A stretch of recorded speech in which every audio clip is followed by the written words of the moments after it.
प्रस्तुत प्राप्त सेवे करता निवडलेला अभंग विश्वमान्य विश्वभूषण विश्वाधिकार विश्वप्रिय देवाचे लाडके लढीबाळ असणारे भक्त शांती ब्रह्म एकनाथ महाराज यांचा सेवे करता निवडलेला 3 कडव्याचा अभंग विठाला विठाला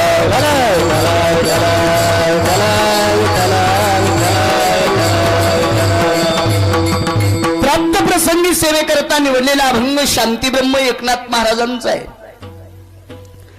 महाराज या अभंगाद्वारे एक प्रारब्धाचं एक फार मोठं घडलेल्या कर्मतीच कहाणीचं एक चिठ्ठी सुपूर्द करतात।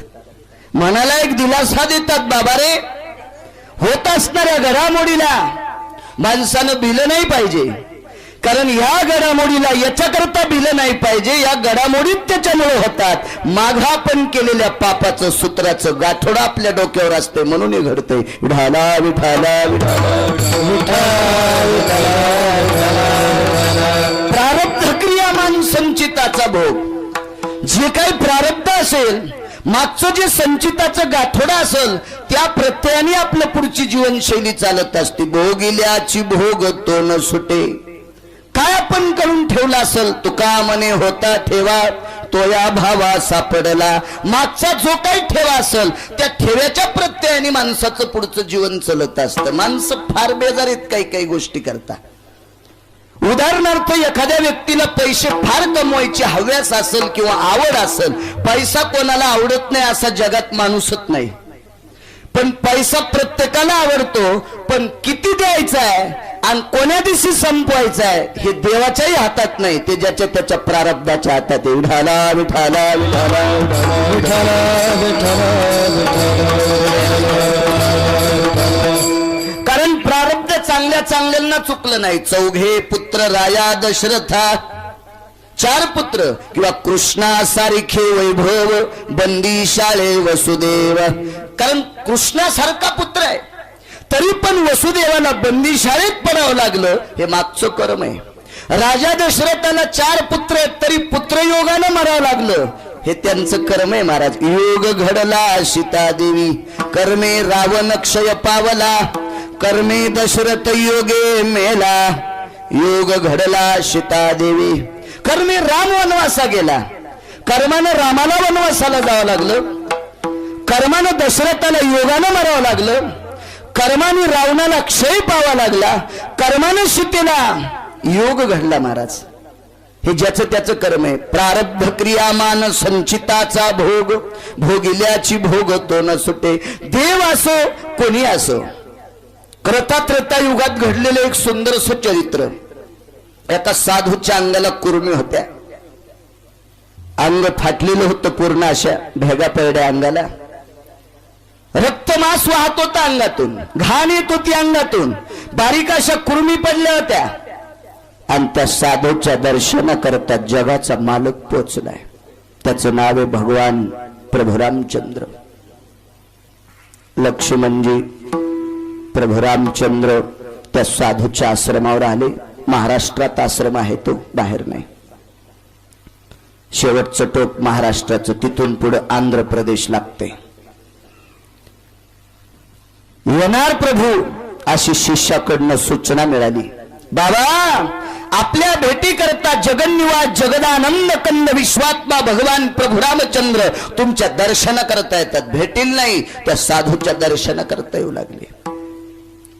साधूने एका शिष्याला सांगितलं, माझा जगाचा मालक इथं आल्यावर त्याला वास येईल रे, माझ्या अंगाचा वास येतोय, अंगातून घाण रक्त मांस पूस सगळं वाहतंय। माझा कोमल भगवान परमात्मा त्याने हे बघितल्याच्या नंतर त्याला मळमळ होईल, उलटी होईल, काय करावं?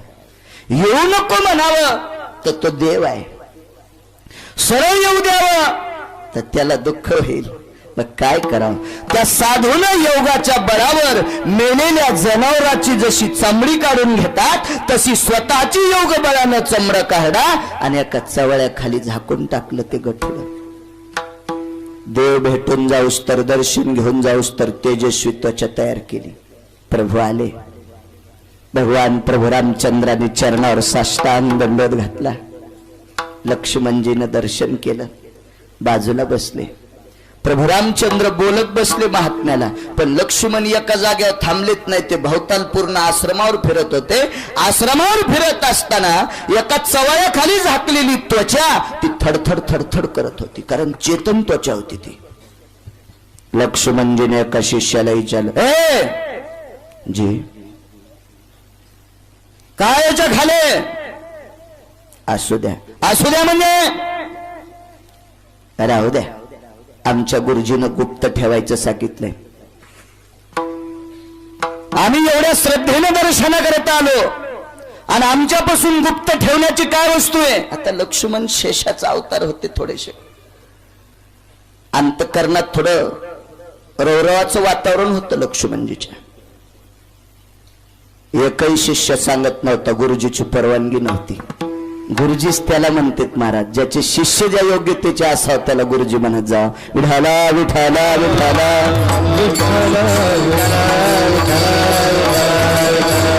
लक्ष्मणानं त्या पूर्ण विद्यार्थ्यांना विचारलं महाराजांच्या, का रे तुम्हाला माहित नाही मी कोण आहे? आमचे दादा काय तर तुम्हाला नंतर सांगल, पण सृष्टी ज्याच्या डोक्यावर त्याला शेष म्हणतात आणि तो शेष मी प्रत्यक्ष तुमच्या पुढे आणि मला सांगत नाहीत. त्या शिष्यानं सांगितलं, महाराज तुम्ही शेष भगवान आहात, ते विष्णू भगवान आहात. तुम्ही इथे ज्यांच्या कृपेने आलात त्यांचं नाव आहे आमचे गुरुजी, आणि आमच्या गुरुजीमुळे आम्हाला तुमचं दर्शन झालं. त्या अर्थी तुमच्यापेक्षा आमचे गुरुजी मोठे. तुम्हीच आमच्या गुरुजीचं दर्शन घेतलं, त्या अर्थी आम्हाला तुमची काय किंमत आहे? आणि आमच्या गुरुजीने सांगितलंय वक्तव्य करायचं नाही, त्याच्याकरता सांगत नाही. आता लक्ष्मणजीने विचार केला, रामप्रभून महाराज बोलत असताना मी प्रारब्ध क्रियामान संचिताचा भोग सांगायलो. प्रभू रामचंद्र उठून गेले. लक्ष्मणजी जवळ आले, महाराजांना सांगितलं, महाराज तुम्हाला आमच्या हृदयाची शपथ आहे, त्या चवळ्याखाली झाकलेलं काय? महात्म्याच्या डोळ्यातून पाणी आलं. लक्ष्मणजीच्या गळ्याला मिठी मारली, सांगितलं, महाराज हे जे कातडे अंगाव खरं नाही, खोटे. माझी खरी जी त्वचा आहे घाण आहे, तिच्यातून भयानक कुजट वास येतो. बारीक बारीक कुरमी आहेत, आळ्या आहेत, किडे झालेले आहेत, रक्त मांस पू वाहतो खराब झालेल्या जखमासारखी. आणि ती तुम्ही येऊन जाऊस तर मी त्वचा काढून ठेवली, तुम्ही गेल्याच्या नंतर पुन्हा लावणार. लक्ष्मणाचं हृदय भरून आलं आणि भगवान प्रभू रामचंद्राचे पाय धरले. देवा, ज्याच्या भेटी करता तुम्ही इतक्या लांबून आलात त्या साधूचं शरीर खराब आहे, त्वचा नीट करता का? प्रभू रामचंद्रानं सांगितलं, लक्ष्मणजी त्या साधूने जर मला सांगितलं तर त्या साधूची त्वचा मी सोन्याची करील, पण जाऊन विचारा पाहिजे का? तर लक्ष्मणजी पुन्हा महाराजांकडे गेले आणि सांगितलं, महाराज तुमची सोन्याची त्वचा करायची नाही, करायची करू देणार नाही. देतच असाल तर एकच काम करा, मला थंड पाण्यानं आंघोळ करायचा त्रास होतो, मला गरम पाणी पाहिजे. भगवान प्रभू रामचंद्रानं अग्निबाण मारला आणि तिथं गरम पाण्याचा कुंड तयार झाला. कृतात्रेता युगात पाणी गरम झाले, अजून गार होत नाही, त्याला उनकेश्वर म्हणतात. त्या साधूचं नाव आहे शरभंगू नावाचे ऋषी.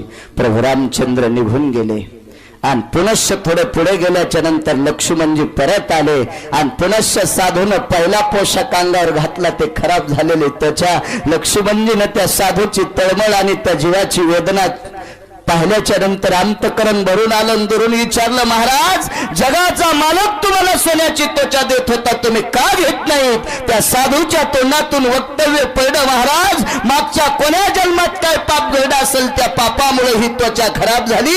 आता जरी जगाच्या मालकानं मला सोन्याची त्वचा दिली, पण राहिलेलं पाप मला पुढच्या जन्मात भोगायचं नाही, याच्याकरता आताच भोगायचंय. देव जरी भेटायला आला तरी कर्म चुकत नाही, यालाच म्हणायचं प्रारब्ध क्रिया मान संचिताचा भोग.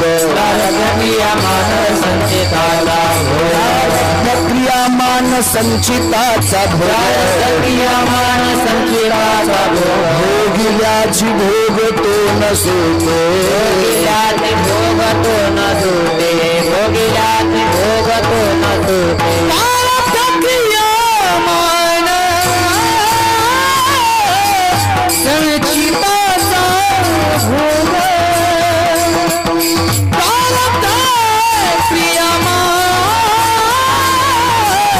संचिताचा भोग, क्रिया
काय प्रारब्ध आहे महाराज.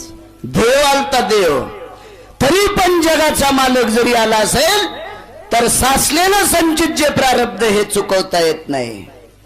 देवानं दुसऱ्याचं काय चुकू शकतो, त्याला स्वतःच चुकीता येत नाही. दोन बायका एका जागेवर बोलत बसल्या. बायका लय नाद असतो बोलायचा. बस किंवा घागर असली तरी बोलत्यान, पुजण्याचं टोपला असलं तरी बोलत्यान, सकाळी घरून गडबडीनं निघत्यान तरी वाटात भेटल्यावर कोणाला बोलत्यान. इतकी गडपट जात बायकायची. तुम्हाला म्हणीन मी आमच्या तिकडे तालुक्यातल्या सांगायलो, तिकडे गेल्यावर तुम्हाला फुकायचं आणू तरी दुसऱ्या कुठून. विठाला विठाला विठाला विठाला विठाला नानाच तू बायकायला बोलत बसायचा. पण ह्या ज्या दोन बायका होत्या त्या अधिकारी होत्या. एका साधूची कन्या होती आणि एक जगाच्या मालकाची पत्नी, तिचं नाव सीता आहे, आणि एक विभीषणाची कन्या, तिचं नाव त्रिजटा. दोघे गप्पा करीत बसले. योग घडला सीता देवी याच्यावर सांगायलो. रावण त्रास देत होता. फार फार प्रयत्न केला रावणाने, सीते माझ्यासोबत वश होय, प्रारब्ध क्रियामान सांगायलो. पण सीतेन सांगितलं नाही रावणा. शेवटी रावणानं एका मायावी राक्षसाच्या हाताने प्रभू रामचंद्राचं शिर तयार केलं, डोकं, आणि कापून एका ताटात ठेवलं. त्याच्यातून रक्त वाहत होतं. चेतन शिर तयार केलं. काय ताकद त्या रावणात दाखवलं सीतेला. पण सीतेनं तिथेही हुशारी आणि चतुराई दाखवली की राम हा क्षत्रिय आहे, आणि क्षत्रिय ज्यावेळेस मरतो त्यावेळेला त्याच्या डोळ्यातून पाणी येत नाही, आणि याच्या डोळ्यातून थेंब आलेला आहे, त्यावर ते कृत्रिम शरीर आहे. लक्षात घेतलं, रामाचं डोकं नाही. रावण हातबल झाला, निघून गेला. पण सीतेला दुःख वाटत होतं. अशोक वाटिकेत, त्रिजटे मला माझे प्रभू कधी भेटतील सांग त्रिजटे, कधी भेटतील माझे प्रभू, असं सारखं सारखं विचारायचं. एके दिवशी त्रिजटेनं उपाय सांगितला वडिलांना विचारून. कालांतरानं भेट झाली प्रभूची, सगळ्या आनंदाच्या गोष्टी झाल्या. पण एके दिवशी सीताई साहेबांना प्रश्न केला, माय तू जगाची मालकीने, विश्वाची मालकीने, विश्वाच्या मालकाची पत्नी आहे, तुला 6 महिने अशोक वाटिकेत का पडावं लागलं? तर सीतेच्या मुखारविंदातून एक शब्द पडला. एका साधूची मी चेष्टा केली, त्या साधूचं नाव आहे लक्ष्मण. मग जगाच्या मालकाच्या पत्नीला थोडं काही कर्म चुकल्याच्या नंतर ते सुद्धा प्रारब्धात पडलेलं स्थित प्राप्त कर्म भोगावं लागतंय. तर तुमच्या आमच्या सारख्यांची काय कथा, म्हणून म्हणतात प्रारब्ध क्रिया मान संचिताचा भेद, प्रारब्ध क्रिया मान संचिताचा भेद, प्रारब्ध क्रिया मान संचिताचा भोगिल्याची भोग तो नसतो, भोगिल्याची भोग तो नसतो, भोगिल्याची भोग तो नसतो. प्रारब्ध क्रिया मान संचिताचा ठेवा, प्रारब्ध क्रिया मान संचिताचा ठेवा, प्रारब्ध क्रिया मान संचिताचा भोग, प्रारब्ध क्रिया मान संचिताचा भोगिल्याचा भोग.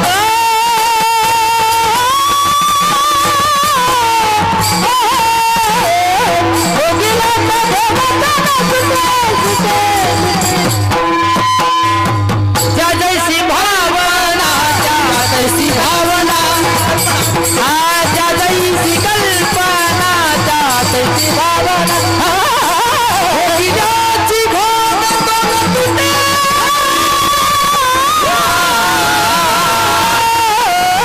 जगाची भावना तुटे, जैसी कल्पना, जैसी भावना, जैसी कल्पना, जैसी भावना. शिती सारख्यांना प्रारब्ध चुकत नाही. तुमच्या आमच्या सारख्याची काय कथा. एके दिवशी धृतराष्ट्र आणि इदूर बसले. अभंग घ्यायचा नव्हता मला, पण ब्राह्मणांनी सांगितलं आम्हाला बागचा इतिहास ऐकायचा. मी म्हणलं घेऊ द्या. मग विठाला विठाला विठाला विठाला विठाला विठाला विठाला. आता ज्यानं रोजन लावलं त्याचं काम ऐकावंच लागत ना. पगार कोणी देईन, पण आपल्याला सांगितलं मधल्या माणसानं रोजानं ही असतो उसाल दारे धरायचे. कोण मालक असन पगार करणारा ते कोणी असो, पण ज्यानं सांगितलं त्याचं कौतुक करावंच लागेल ना आपल्याला. धृतराष्ट्र आणि विदुर दोघ जण बसले. विदुर म्हणजे यमधर्माचा अवतार होते. धृतराष्ट्राचे 100 पुत्र मरण पावले आणि विदुराला विचारलं, विदुरा काय पाप असेल? उभ्या आयुष्यात धुतल्या तांदळासारखं जीवन होतं. यत्किंचित पाप केलं ते फक्त पांडवाचा द्रोह केला, विरोध केला, आणि त्या विरोधाकरता 100 पुत्र मातीत गेले असतील का विदुरा? विदुरानं सांगितलं, आता केलेलं पुढे फेडशील. मग 100 पुत्र कशात मेलेत? मागच्या 14व्या जन्मातला इतिहास विदुर धृतराष्ट्राला सांगू लागले. राजा, मागच्या 14व्या जन्मात तू एक राजपुत्र होतास. राजपुत्र, सत्ता, संपत्ती आणि तारुण्य 3 गोष्टी एका ठिकाणी आल्या की माणूस पाप करतो. लक्षात घ्या, या तिन्हीतलं एक जरी गेलं तर माणसाचं पाप बंद होतं. नदीला पूर त्याच दिवशी येतो. सगळ्या वड्याचं पाणी ज्या वेळेला नदीत जातं त्यावेळेला ती फुटून वाहती. ज्या दिवशी वडे आटते त्या दिवशी नदीचाही पूर संपत असतो. तसं माणसाच्या जीवनात 3 वडे आहेत. तारुण्य, सत्ता आणि संपत्ती हे 3 वडे आहेत शरीराला. या तिन्हीतला एक जरी आटला तर माणसाचं गाडोडब गायला येत असते. मागच्या 14व्या जन्मातली कथा, राजपुत्र एका घोड्यावर बसला धृतराष्ट्र. मागच्या 14व्या जन्मातलं चरित्र सांगतो. त्याचे 100 पुत्र का मरण पावले. आणि तो आंधळा का झाला? का मी गर्भांधाय? का माझी 100 पुत्र गेली? घोड्यावर बसून शिकारी करता निघाला. 50 बाण भातुड्यात होते. एका हरिणाच्या पाठीमाग लागला. बाणा मागून बाण सोडित होता. हरिण बाण चुकीत होत. शेवटचा बाण राहिला. राग आला राजपुत्राला. 22 वर्षाचं तारुण्य, संमिश्री बाण सोडला आणि हरिण बाजूला सरकलं आणि बाण झाडाला लागला. राग आल्याला राग. 50 बाण होते पण एकही बाण शिकार सापडली नाही. भयानक राग आला. रस्त्यात खाली उतरला. खाली पडलेली एक गारगुंड घेतली, तिच्यावर दगड टाकला, तिचा तुकडा केला. घोड्याला जी रिकीब असती लोखंडाची, रिकीब आणि गारगुंड एकूण एकीला घासल्या की त्याचा विस्तू झाडा आणि उन्हाळ्याचे दिवस पर्वत पेटून दिला. धान धान धान धान पर्वत जळत होता. पशु पक्षी आपापल्या शक्तीने उडून जात होते. वेगवान पळणारे पशु निघत होते. पण एका दरीपर्यंत पर्वत जळत आला आणि त्या दरीमध्ये एक सर्पिन जमलेली होती. तिला 100 पिलं होती. 100 सर्पिणीचा असं वेटाळ आहे आणि मधामध्ये तिच्या वेटाळ्या 100 पिले. तेवढ्या अवकाशात हा अग्नी तिथपर्यंत आला. सर्पिणीला अग्नीची चाहूल लागली. तिने तोंडातल्या वाऱ्यानं विस्त विझवण्याचा प्रयत्न केला, पण आग इतकी भयानक होती की तिला आटोकणं शक्य नव्हती. सर्पिण शेवटी त्या अग्नीनं आंधळी झाली आणि जीव वाचवण्यासाठी ती बिळात निघून गेली. पण या आगीच्या लपकेत त्या सर्पिणीची 100 पुत्र मरून गेली. 1-2 तासाच्या नंतर अग्नी शांत झाला. बिळाच्या बाहेर ती सर्पिण आली आणि डोळे आंधळे आपल्या सरपटणाऱ्या शरीरानं तितका भाग चापून पाहिला तर लेकराच्या अंगाचे नुसते मणी मणी मणी जळून राख झालेली होती. सर्पिणीच्या डोळ्यातनं पाणी आलं. आकाशाकडे मुख गेलंय आणि भगवंताला जवाब विचारला, देवा अरे कोण आग लागली असेल या पर्वताला? काय गरज असेल या अग्नी लावण्याची? का त्याने पाप केला असेल? किती मुक्या जीवांचा प्राण तळमळला असेल? माझे 100 पुत्र मेले भगवान. मी आंधळी झाली. माझ्या जीवनाची शैली कशी जगायची? आणि तिच्या तोंडातून एक शाप पडला, ज्याने कोणी या पर्वताला आग लावली असेल, मी जशी आंधळी झाली तसाच त्याला एक आंधळ्याचा जन्म प्राप्त हो. आणि माझ्या समक्ष माझे 100 पुत्र जसे मरण पावले तसेच त्याच्या समक्ष त्याचे 100 पुत्र मरो.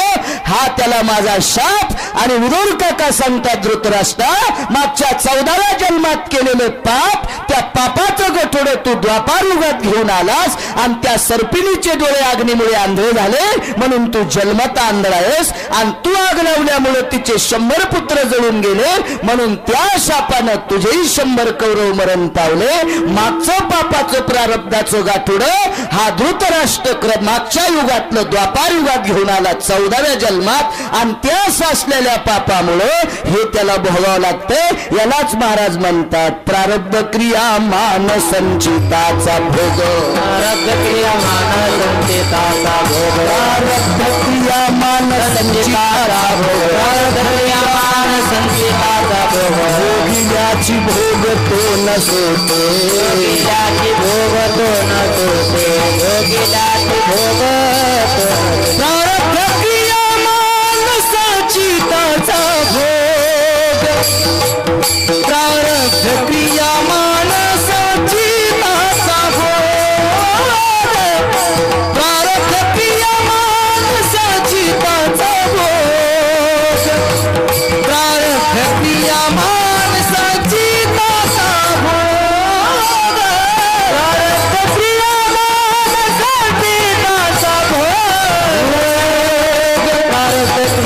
मान संचिताचा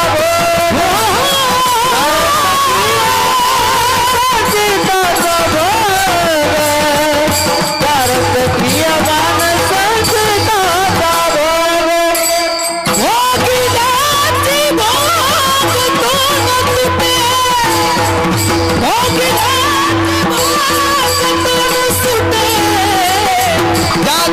कल्पना तैसी भावना.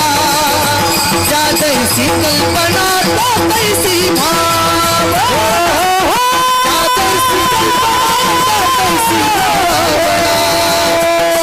तैसी कल्पना तैसी भावना.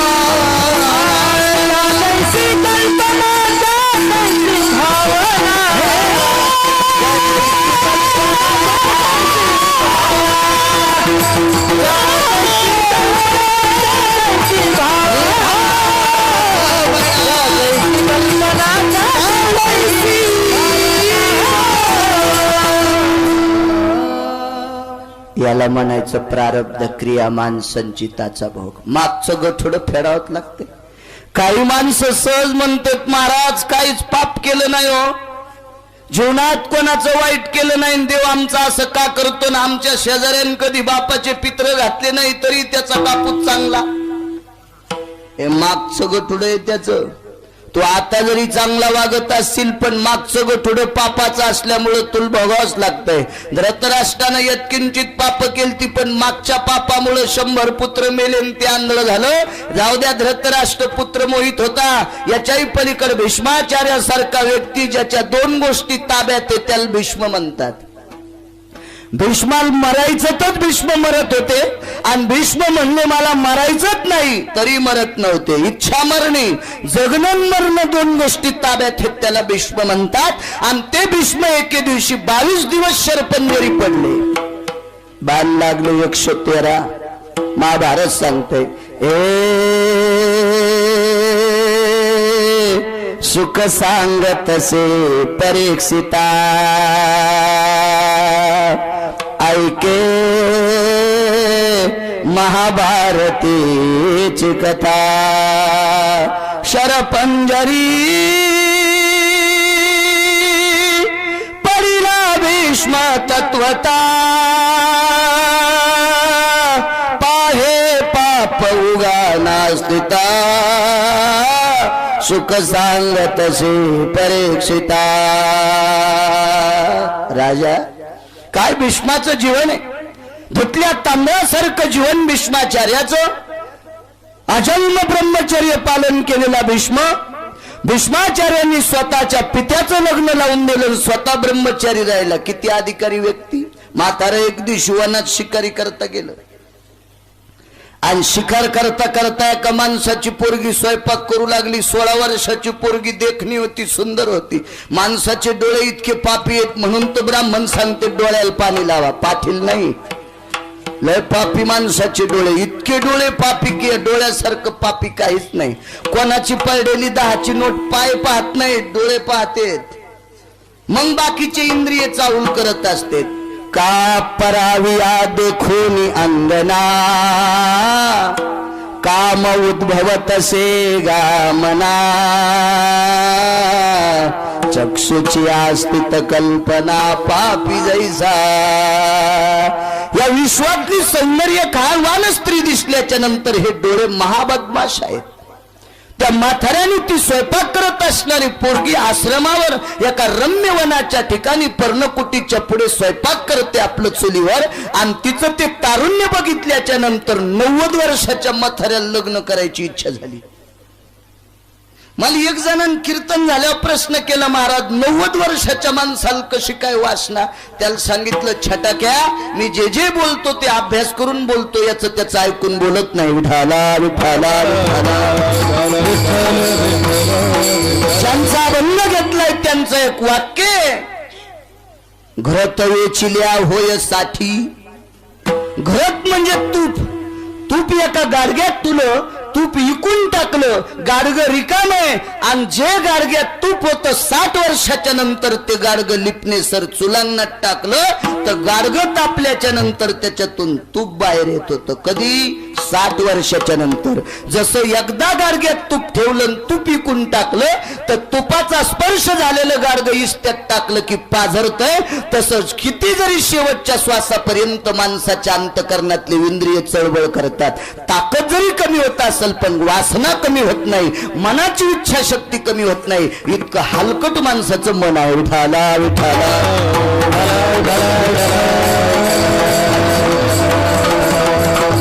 तुम्हाला मनाची ताकद सांगू का? काळ्या पिवळीत बसलो लकडे दादा मी एक दिवशी, मला गाडी नव्हती तेव्हा आपलं कशानं बी मुक्काम करायचो तिथं. सकाळी आंघोळ करायची, अंडरवेल ह्या हातात, धोतर इकडच्या हातात, निघले आपले 1 11 1 2 12.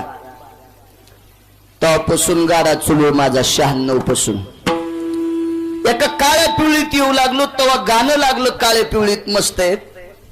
मी आपल्या मधल्या सीटवर बसलो, मधल्या सीटावर 5 माणसं बसले. मी बारीक होतो त्यावेळेला, 46 किलो वजन होतं माझं. नरहरी दादा माझ्या बाजूला 2 म्हातारे चांगले वयस्कर होते, दात एकाला बी नव्हता. पण गाणं इतकं रंगात आलं तर पुढच्या त्या कठड्यावर म्हातारे असे बोट वाजित होते गाण्याच्या तालावर. म्हणजे माणसाच्या मनातला वय झाला तरी चाळा जात नाही. वासना माणसाची इतकी खराब आहे. गाणं त्याला पाठ नव्हतं, त्याला म्हणता येत नव्हतं, पण स्वर आवडत होता आणि गाणं तमाशातलं होतं. मी फक्त याच्याकरता सांगत नाही कीर्तनात उभा, बैठकीत कोणाला ऐकायचं असेल तर सांगतो. विठाला विठाला विठाला. मन माणसाचं इतकं विचित्र. याच्याही पलीकडे तुम्हाला ऐकायचं का? आज्ञा घेऊन विचारतो, मी अभ्यास केलाय, तुमची आज्ञा घेऊन सांगतो. पाहे पा पिळिलिया वळूचे जिने कामे धेनुसी चाच पटणे. पिळिलिया वळूचे जिने, वळू या शब्दाचा अर्थ आहे बैल, आणि पिळिली या शब्दाचा अर्थ आता तितका का तुम्हाला कळत नाही, इतकं थोडं सांगायचंय. पिळलेला बैल शेवळ असं राऊताला चलून चलून थकून गेलाय, त्याचे दात पडले, पण कामिक वृत्तीची एखादी गाय दिसल्याच्या नंतर त्याच्याही मनात पाप उत्पन्न होतं. इतकं माणसाचं मन हलकट आहे. विठाला विठाला. वासना किती वाईट आहे अजून पलीकडे सांगू का? खरी टेकुने दी उडे, लाथोनी फोडी नाकाडे, तेवी मुख न काढे खरू जायचा. इतकी हलकट माणसाची वासना आहे. माणूस जरी म्हातारा झाला तर त्याचं मन हे म्हातारं होत नसतंय. म्हणून एक म्हातार वनात शिकारी करता गेलंय, क्षत्रिय, आणि त्या पुरी कुमारिकेला बघितल्याच्या नंतर त्याच्या मनात अशी वासना झाली सरपंच की ह्या पोरी सोबत लग्न करावं. पण कशी पोरगी द्यायची त्याला? मांडवाच्या दारी आणला माथारा, म्हणे नवरियाना रांड, जाळा नवरदेवाचे तोंड. तुकोबाराय सांगतात. काय त्याचं लग्न शक्य असतं का? पण त्या म्हाताऱ्यानं पोरीच्या बापाला सांगितलं, ओ बुवा कोणाची पोरगी आहे? माझी. मी प्रारब्ध क्रियामान संचिताचा भोग सांगायला म्हणून माग घुसलो. आमचीच मुलगी आहे, देता का मला? पोरीच्या बापान शब्द तोंडातून काढला नाही. त्याला माहित होते हस्तिनापूरचं मालक हे. एवढ्या मोठ्या माणसाला आपण बोलावा तर आपलं झोपडं फुकून देईन. त्यांनी सांगितलं नाही, शक्य नाही, यावर्षी लग्न करायचंच नाही. आलो घरी म्हातारं घरी आल्याच्या नंतर पोरांनी विचारलं, बाबा शिकार नाही केली? नाही गडे, शिकार नाही केली, कारण मधातच एक शिकार दिसली, त्या शिकारीनं मन मोहून टाकलंय. भीष्मान ओळखीलं बापाचं मन. बाबा काय इच्छा आहे तुम्हाला? मला असं वाटतं मी लग्न करावं. भीष्म अधिकारी पोरग होता, आपल्या पोरासारखं नव्हतं. लगेच भीष्म त्याच घोड्यावर बसले आणि त्या पोरीच्या बापाला विचारलं. 15-20 मिनिटापूर्वी येऊन गेले ते, माझे पिता आहेत 90 वर्षाचे, लग्न करण्याची इच्छा आहे, देऊन टाक पोरगी. ते पोरीचा बाप म्हणला, डोकं आहे तुम्हाला? 22 वर्षाचा तरुण आहे, तुला देतो, 90 वर्षाच्या माणसाला देत असतेत का? त्यांनी सांगितलं, म्हातारा म्हणून देत नाहीस का? लगेच हातावर पाणी घेतलं आणि संकल्प सोडला. 22 वर्षाचं तारुण्य बापाला दिलं, 90 वर्षाचं म्हातारपण स्वतःला घेतलं. करते का आपले पोरं? कोण्या पटक्यावाल्यान घरी गेल्यावर पोराला म्हणायचं, बाबा मला लग्नच करावं वाटायला कडे. बांधीचा तार बांधून जर तुम्हाला नाही इथल्या तळ्यात टाकलं पोरायनं, मला बाळू महाराज म्हणू नका. भीष्माचार्यानं 22 वर्षाचं तारुण्य बापाला दिलं, बापाचं म्हातारपण घेतलं, तरी पुढचा माणूस पोरगी देत नाही. त्यांनी सांगितलं, मोठा मुलगा तूच आहेस, कारण उत्तरदायित्व गादीचं तुला आहे, आमच्या पोरीला झालेलं पोरग तर सेवकच होईल. भीष्मानं त्या दिवशी पहिली प्रतिज्ञा केली, जन्मास्तितो व्रजोआदिष्टानम राजस्थितः, मी जीवनभर राजाच्या गादीवर बसणार नाही. पहिली संकल्पना. त्यानं सांगितलं, तू लग्न करशील, तुला होणारं पोरगही ती उत्तरदायित्व. अजन्मस्थित ब्रह्मचर्य स्थित जायते, जीवनभर लग्न करणार नाही. दुसरी प्रतिज्ञा. आणि त्यानं पुन्हा सांगितलं, आदा कदा राग आल्यावर माझ्या पोरीला मारशील, तिता जन्मस्थित कामिनी नैव सूत्रधारा स्थित कल्पात जायते, मी जीवनभर स्त्रीच्या अंगावर शस्त्र धरणार नाही. 3 प्रतिज्ञा मुख्य आणि उपप्रतिज्ञा 22 त्या सांगायला मी गुत नाही घेतलं. विठाला विठाला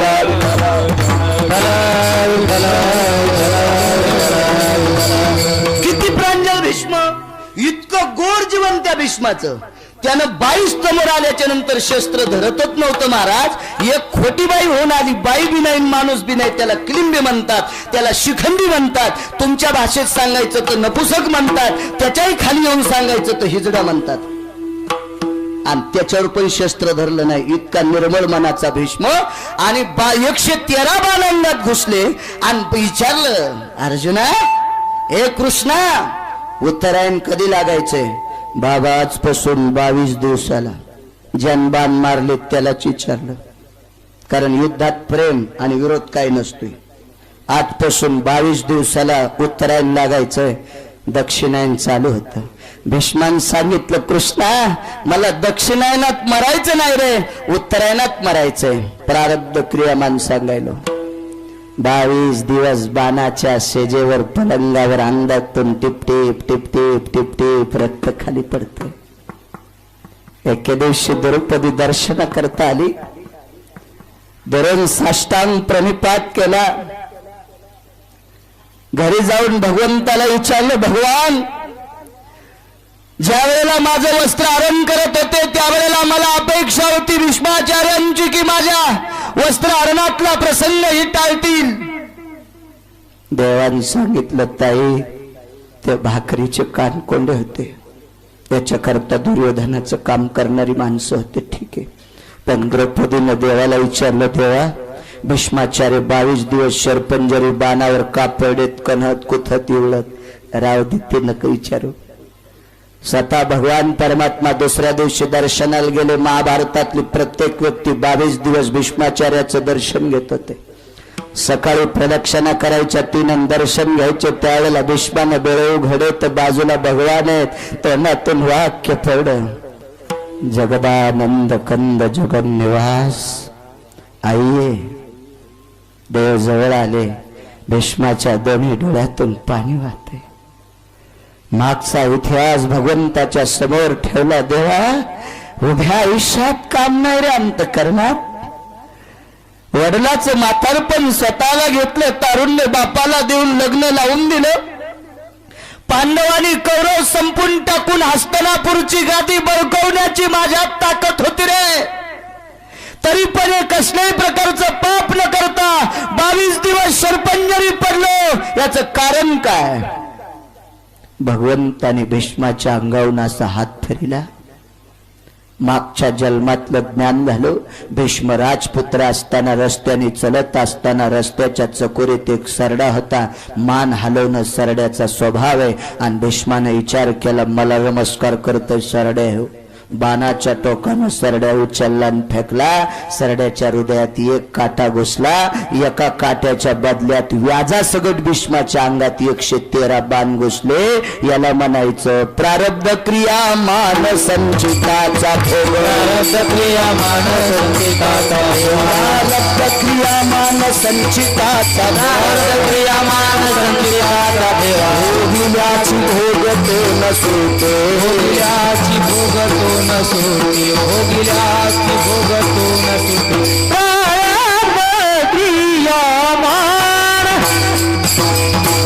संचिताचा भोग.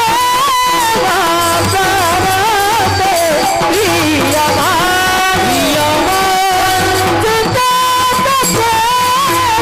भोग. प्रारब्ध क्रिया मान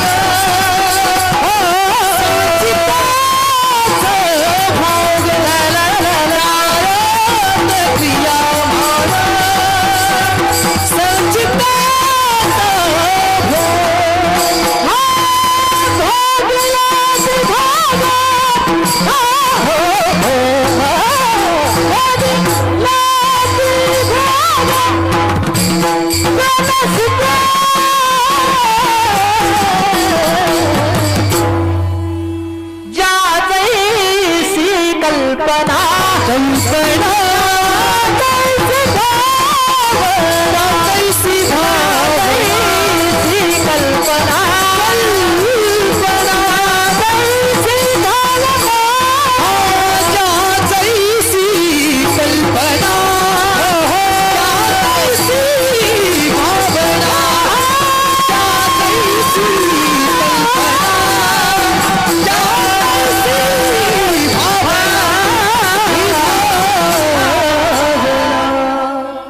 प्रारब्ध असते माणसाचं. तुम्ही आजामेळ नावाचं एक चरित्र ऐकलं असेल भागवतात. नुसतं नाव आजामेळ नावाचा ब्राह्मण दशग्रंथी ब्राह्मण होते.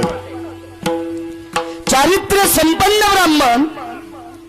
पण राजा परीक्षितीने शुकाचार्यांना प्रश्न केला, एवढा अधिकारी ब्राह्मण वेशीशिरत का झाला? चारित्र्य संपन्न माणसानं काही काही पाप टाळायला पाहिजे. त्याच्यात असा इतिहास घडला, एक शूद्र त्या स्त्रीला मारत असताना ती ओरडत होती आणि आजामेळाच्या अंतकरणात दया उत्पन्न झाली आणि तिला लेक म्हणून घरी नेलतं. पण घरी आल्याच्या नंतर ती स्त्री वेश्या होती. 7-8 दिवस ब्राह्मणाच्या घरचं गावरान तूप खाल्लं आणि नंतर ती बाई एके दिवशी 9व्या दिवशी सकाळी आजामेळाला म्हणते, महाराज मी तुमच्या इथं पाहुणी आणि लेक म्हणून आले नाही, तुमची बायको म्हणून आली. ब्राह्मणाचा कष्टात सुटला. अरे बापरे म्हणला ही बाई. त्या ब्राह्मणानं सांगितलं, मूर्ख कुठली खबर. ते शिव्या थोड्यात देता येत असतात ब्राह्मणाला. दिलीच तर लय भारीची शिवी टवळीच्या.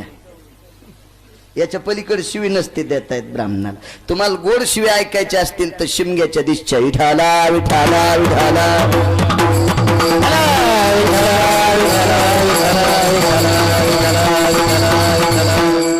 आजमेन फार दटवलं त्या बाईला. मी संचित क्रियामान प्रारब्धाचा भोग सांगायलो. त्या बाईन सांगितलं, देव बाप्पा लय वळवळ करू नका, मला काढून दिलं तरी मी गावातल्या लोकांना सांगेल, या ब्राह्मणानं 8 दिवस माझ्याशी संग केलाय मला आता काढून देते. ब्राह्मण म्हणला, घरी ठेवा तरी संसाराचा नाश, काढून देवा तरी गावात आपली प्रतिष्ठा घालायली. पण तरी राजाने शुकाचार्यांना प्रश्न केला, महाराज समाजानं जरी चेष्टा केली असती तर आजामेळ पवित्र होताना, देवाच्या यादीत त्याचं नाव चांगलं राहिलं असतं ना. मग यानं करीनच लोक चेष्टा. आपण पाप न करताना कोणी जर चेष्टा करत असेल तर कळत न कळत झालेलं पाप ते भोगीत असते. मग आजामेळ पापी नसताना का भिले? तर याचं मागचं कारण आहे. का वेशीशी संघ घडला आजामेळाला? आजामेळ हा मागच्या जन्मात एक दशग्रंथी ब्राह्मण होते आणि संन्यासी होते. ते दंडी संन्यासी, उग्र संन्यासी. अंगावर कपडे नाहीत, फक्त 3.5 बोटाची छाती आणि कमरेला बांधलेली छाती, बाकी अंगावर कुठंच कपडा नाही, आणि हिमालयाची प्रदक्षिणा करू लागलं म्हातारं. हिमालयाची प्रदक्षिणा करत असताना अंगामध्ये थंडी निर्माण झाली, शरीर कुडकुडू लागलं, आणि थंडीच्या ओघात ब्राह्मण खाली पडला. तो संन्याशी 22-23 वर्षाचं ब्राह्मण पडलं खाली. त्याच रस्त्याने वयस्कर 70-80 वर्षाचा एक ब्राह्मण आणि 16 वर्षाची त्या ब्राह्मणाची मुलगी हिमालयाला प्रदक्षिणा करत आहे. पण प्रदक्षिणा करत असताना या मुलीच्या आणि तिच्या पित्याच्या अंगावर मखमली कपडे आहेत, यांना थंडी काही करत नव्हती. पण समोर जातात तर दिवस माळवायचा प्रसंग आहे. 6, 6:15, 6:30चा सुमार आहे, आणि त्यावेळेला मुलीला डोळे होते, वडील आंधळे होते. त्या मुलीनं पाहिलं तर एक संन्याशी खाली पडलेला आहे. सांगितलं, बाबा एक संन्याशी खाली पडलेला आहे. म्हातारे हुशार होतं. त्या म्हाताऱ्याने त्या संन्याशाची नाडी परीक्षा केल्याबरोबर सांगितलं, पोरी हे संन्याशी जिवंत आहे, पण याला गरमीची गरज आहे, हे थंडीनं कुडकुडून पडलंय, याला अत्यंत उष्णतेची आवश्यकता आहे. याच्या अंगावर जर माझ्या अंगावरची शाल टाकली तर 10 मिनिटात संन्याशी उठत आहे. पण पोरीनं सांगितलं, बाबा तुमच्या अंगावरची शाल जर याच्या अंगावर टाकली तर तुम्ही 80 वर्षाचे म्हातारे, हे 10 मिनिटात उठन, पण तुम्ही 2 मिनिटात मरतात.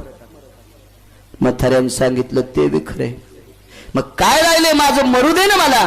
पोरीनं सांगितलं, बाबा तसं नाही, तुम्ही मरताना का संन्याशाला जीवदान देऊन, पण भयानक कर्कशारण्यात हिमालयाच्या पायथ्याला आपणात संन्याशी उठून गेल्यावर निघून जाईल, तुम्ही मरून जाताल, आणि माझ्यासारखं तारुण्य एखादा राक्षसा शरीरावर आघात करील, मी कुठं पाप फेडू, तुम्ही नका मरू. याच्यापेक्षा माझ्या अंगावरची शाल मी याच्या अंगावर टाकते, मग मात्र हा संन्यासी वाचेल. ब्राह्मणानं सांगितलं, तू मरशील.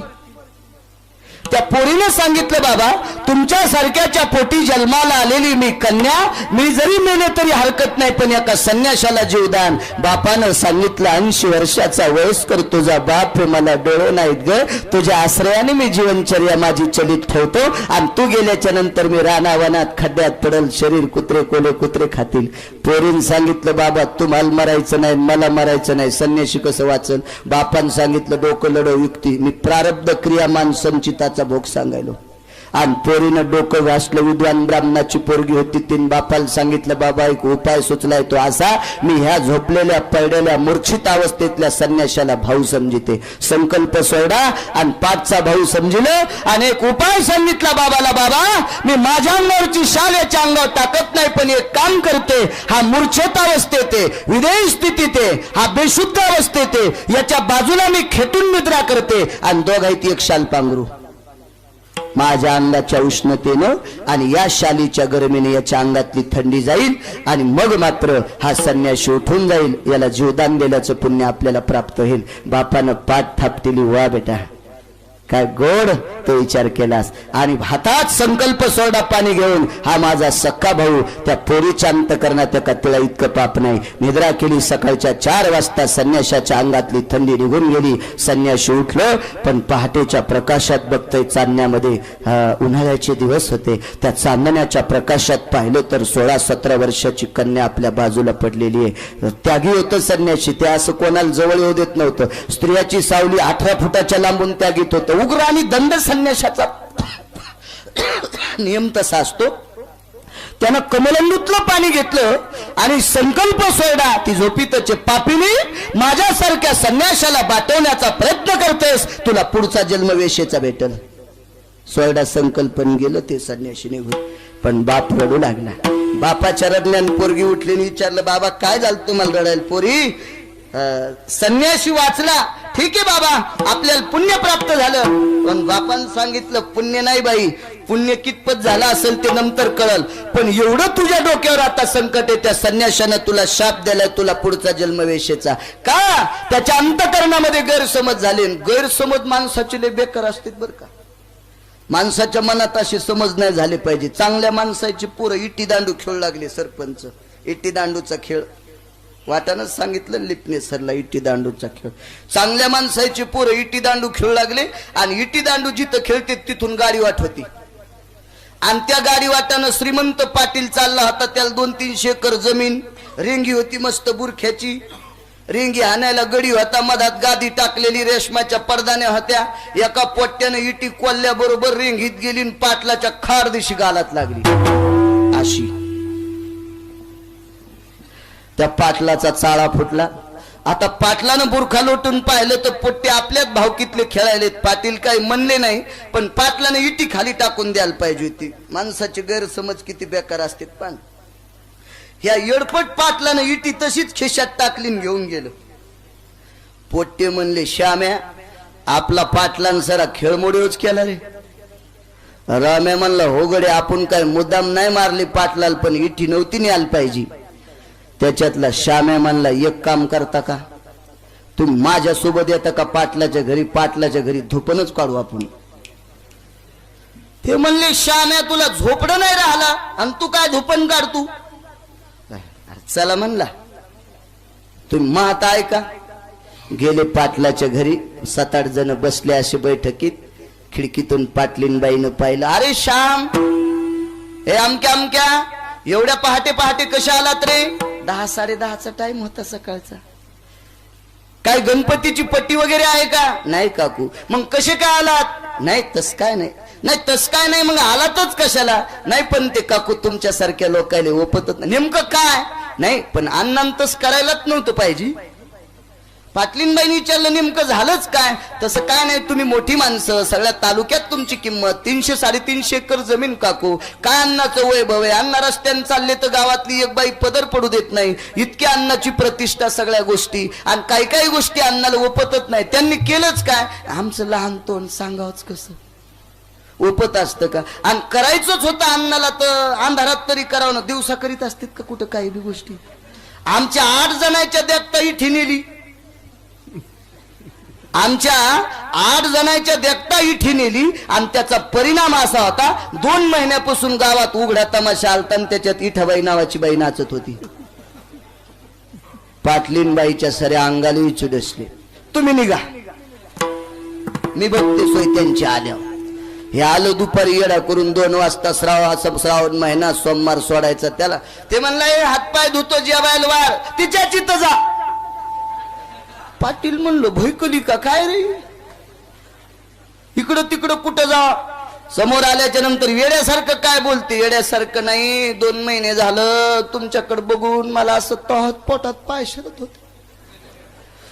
तुमची अशी चालणूक मला वेगळीच दिसू लागली. असं सारखं तिरळं पाहणं, आमकं वागणं. तुमचं 2 महिने झालं लक्ष नाही.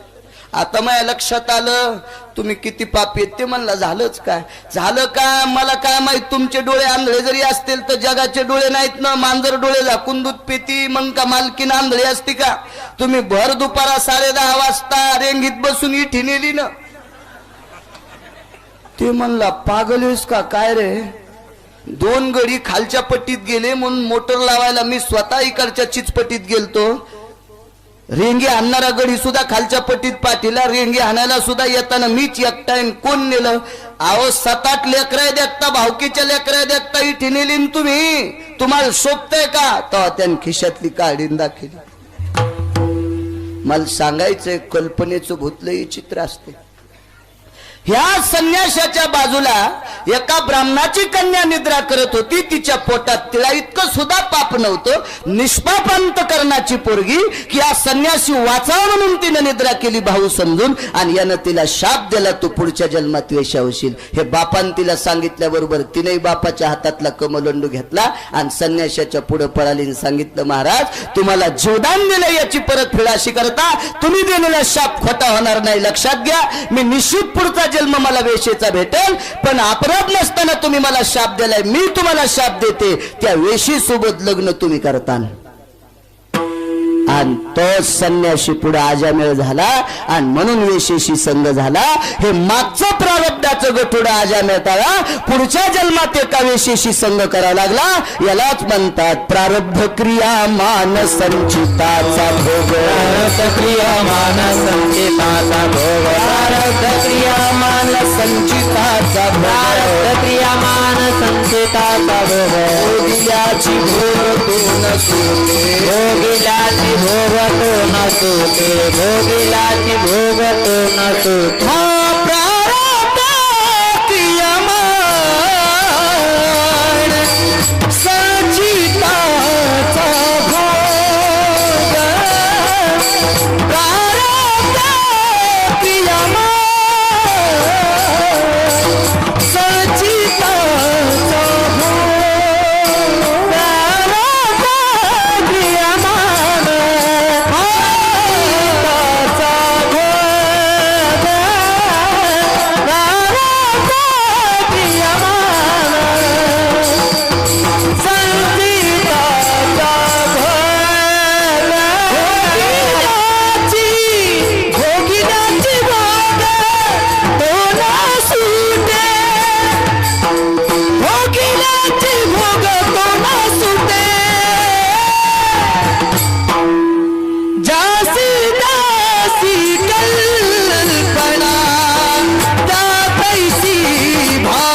म्हणत असतेला आधी विनोदाचं दुकान काढच नाही, पण आजच्या दिवस विनोद बाजूला राहू द्या, कारण महाल विनोद झाला. आजारी आहे मी आज. विठाला विठाला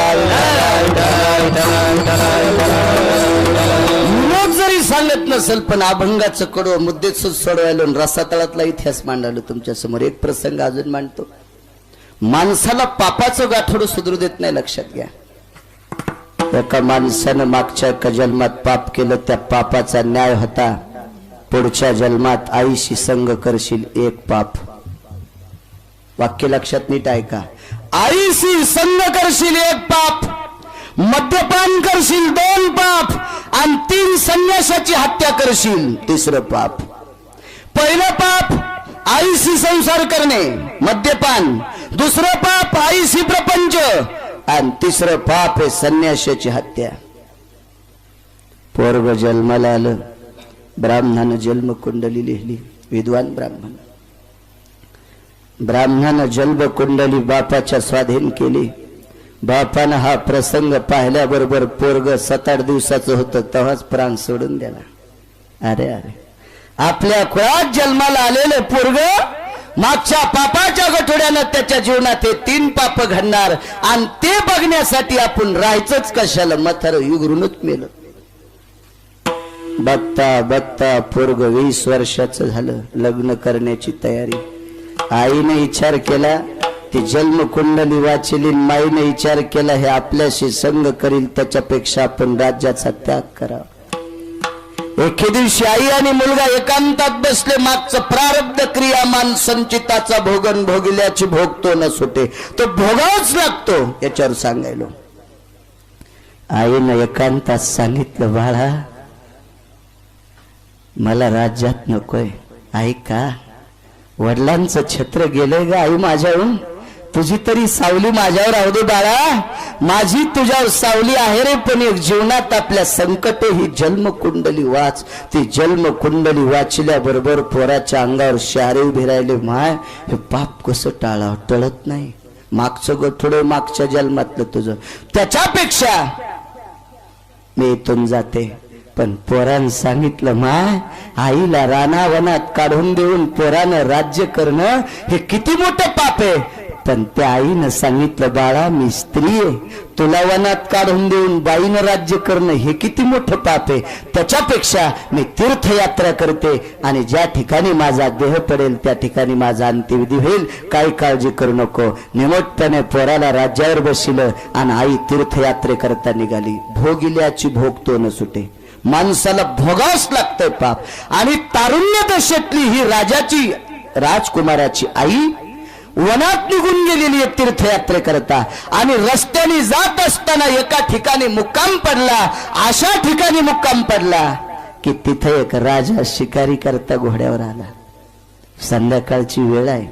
चंद्राचा लख प्रकाश आहे, आणि या चंद्राच्या लख प्रकाशामध्ये एक देवांगणे समान राजाची पत्नी पती मरण पावलेले होते. कपाळावर कुंकू नव्हतं, पण एका राजकुमाराची तारुण्य देशेतली आई बघितल्याबरोबर त्या पापी नराधम राजाच्या मनात पाप उत्पन्न झालं, आणि त्या निशी त्या रात्री त्याच्या अंतःकरणातला रावण जागा झाला, आणि त्या स्त्रीशी संग केला. चारित्र्य संपन्न स्त्री, पण तिला नाईलाजानं हे कर्म स्वीकारावं लागलं. एकांतामध्ये प्रसंग असा घडला, त्याच ठिकाणी रडत कुंठत पडली. पुनश्च तो सारखा येऊ लागला. चारित्र्य संपन्न स्त्रीचं रूपांतर वेशत झालं, आणि तिचा दिव्य असा एक महाल तयार झाला. कालांतराने 15-20 वर्षाच्या नंतर हाच राजकुमार तीर्थयात्रेकरता, पर्यटनाकरता इकडे तिकडे जगभ्रमणा करता निघाला, आणि जगभ्रमण करत असताना हा जो मुलगा आहे त्याचा आश्रमावर पोहोचला. जिथं आईचा वेशीचा गोठा तयार झाला तिथं. आता गोठ्यावर गेल्याच्या नंतर त्या कोठ्यावर पहिल्यांदा दारू येत असती असं लोक सांगतात, आणि शास्त्र सांगताय.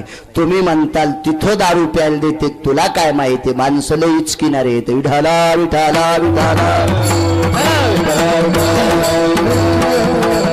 चारित्र्याच्या बाबतीत मी अत्यंत कडक आणि गूढपणानं जीवन जगणारा माणूस आहे. माझी अंडरपॅन्ट आणि बनेल माझ्या आई शिवण माई शिवण बायको शिवकोणाला धो दिली नाही इतका कंचन वागणारा माणूस आहे. म्हणून मी तुम्हाला पुन्हा सांगतो की पुराणात ऐकलंय आणि शहाण्या माणसाच्या मुखारविंदातलं ऐकलंय की त्या स्थळाला मद्य पिपो जायते स्थित कमहा हे शास्त्र सांगते. आणि तिथं गेल्याच्या नंतर मद्याचा पेला आला, शरबत म्हणून या पोट्ट्यानं ते पिऊन टाकलं आणि ते पेल्याच्या नंतर अंतकरणात काम उत्पन्न झाला, विचाराची प्रणाली मातत असते आणि त्याला संग करण्याची इच्छा झाली. त्यावेळेला संग झाला आणि मग त्याच्या लक्षात आलं जीवनभर आपण दारू पेली नाही आणि आज पेण्याचा प्रसंग आला म्हणजे जन्मकुंडलीतलं एक पाप घडलं, मद्यपान.